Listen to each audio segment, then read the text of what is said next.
Berita melaporkan Jekyll hampir saman kuil di Jalan Masjid India, tetapi Anwar Ibrahim datang sebagai penyelamat.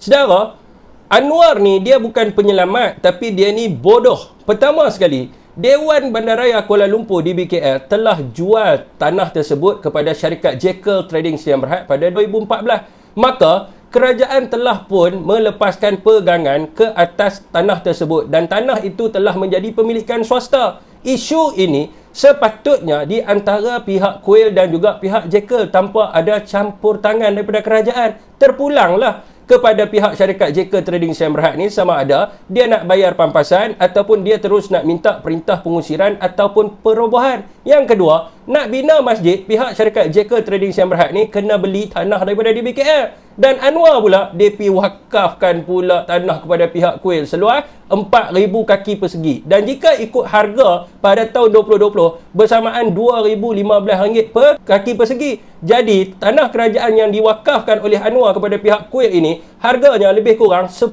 juta ringgit. Persoalannya, kenapa kerajaan nak kena gadai aset rakyat berjumlah 10 juta ringgit? Sekiranya rundingan orang bijak, sepatutnya Jekyll Trading Sdn Bhd lah kena bayar. Itu pun sekiranya dia nak bayar. Yang ketiganya, kebodohan Anwar Ibrahim ini digula-gulakan dengan menamakan masjid tersebut dengan nama Madani. Dan Anwar pun gembiralah bila disuruhkan letak batu asas. Padahal syarikat Jekyll Trading Sdn Bhd ni jimat kos mahkamah dan juga pampasan. Pihak kuil pula, dia kata kepada Anwar, terima kasihlah bagi wakaf percuma kepada kami. Saya cadangkan, kuil ini juga diberikan nama Madani. Dan lepas ni, Anwar Ibrahim kena letak batu asas kuil ini. Apakah pandangan rakyat Malaysia?